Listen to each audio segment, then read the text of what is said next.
America के नए राष्ट्रपति डोनाल्ड ट्रंप नागरिकता के नियमों को बदलना चाहते हैं।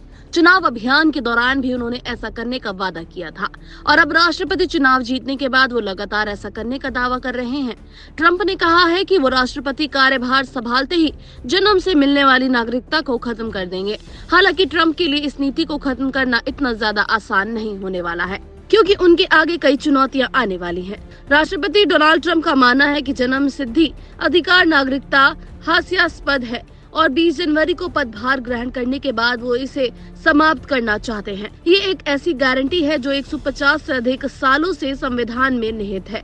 संयुक्त राज्य अमेरिका अपनी सीमाओं के भीतर पैदा हुए बच्चों को नागरिकता प्रदान करता है, चाहे उनके माता पिता की नागरिकता कुछ भी हो। हालांकि ये जल्द ही बदल जाएगा।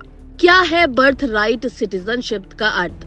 बर्थ राइट सिटीजनशिप का मतलब है कि अमेरिका में पैदा होने वाला कोई भी शख्स अपने आप अमेरिकी नागरिक बन जाता है। ये नियम उन बच्चों पर भी लागू होता है जिनके पेरेंट्स अवैध रूप से देश में हैं या टूरिस्ट स्टूडेंट्स वीजा पर हैं। प्यू रिसर्च के मुताबिक अमेरिका में भारतीय अमेरिकी लोगों की आबादी 48 लाख है, जिसमें से 16 लाख या 34% का जन्म अमेरिका में हुआ है। इनमें से जितने लोगों के माता पिता के पास ग्रीन कार्ड या नागरिकता नहीं होगी, वो नियम खत्म होने पर नागरिकता गंवा सकते हैं। सर्कल्स ऑफ काउंसलर्स के पार्टनर रसेल ए स्टैमिट्स ने बिजनेस स्टैंडर्ड को बताया, ये हर देश की प्रथा नहीं है और ट्रंप तथा उनके समर्थकों ने तर्क दिया है कि इस प्रणाली को दुरुपयोग किया जा रहा है तथा अमेरिकी नागरिक बनने के लिए कड़े मानदंड होने चाहिए।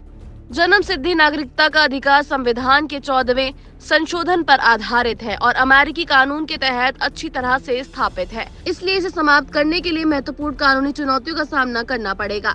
14वें संशोधन में कहा गया है कि संयुक्त राज्य अमेरिका में जन्म या प्राकृतिक रूप से बसे सभी व्यक्ति और उसके अधिकार क्षेत्र के अधीन संयुक्त राज्य अमेरिका और उस राज्य के नागरिक हैं जहां वो रहते हैं। ट्रंप और इस नीति के अन्य विरोधियों का कहना है कि इससे जन्म पर्यटन को बढ़ावा मिलता है। एक ऐसी घटना जिसमें गर्भवती महिलाएं विशेष रूप से बच्चों को जन्म देने के लिए अमेरिका में प्रवेश करती हैं, ताकि उन बच्चों को उनके देश वापस लौटने से पहले अमेरिकी नागरिकता मिल जाए।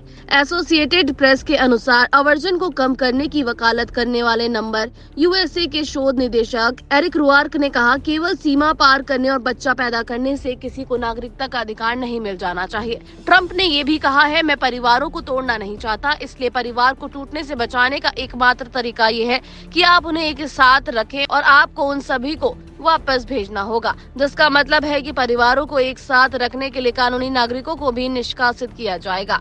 अमेरिकी आवर्जन परिषद द्वारा 2011 में जारी एक तथ्य पत्र में कहा गया है कि जन्म सिद्धि नागरिकता को समाप्त करने से भी प्रभावित होंगे तथा अमेरिकी माता पिता के लिए अपने बच्चों को नागरिकता साबित करना कठिन हो जाएगा। फैक्ट शीट में कहा गया है कि हमारे जन्म प्रमाण पत्र हमारी नागरिकता के प्रमाण है। यदि जन्म सिद्ध नागरिकता को समाप्त कर दिया जाए तो अमेरिकी नागरिक नागरिकता के प्रमाण के रूप में अपने जन्म प्रमाण पत्र का उपयोग नहीं कर सकेंगे। भारतीयों पर क्या होगा इसका असर? 2022 की अमेरिकी जनगणना के प्यू रिसर्च के विश्लेषण के अनुसार अमेरिका में लगभग 4.8 मिलियन भारतीय अमेरिका रह रहे हैं, जिनमें से 34% या 1.6 मिलियन का जन्म देश में हुआ है। ये व्यक्ति मौजूदा कानून के तहत संयुक्त राज्य अमेरिका के नागरिक हैं। अगर ट्रंप इस कानून को खत्म कर देते हैं तो 1.6 मिलियन भारतीय प्रभावित होंगे। हालांकि राष्ट्रपति संविधान में संशोधन नहीं कर सकते हैं और इस अधिकार को प्रतिबंधित करने का कार्यकारी प्रयास 14वें संशोधन का उल्लंघन होगा।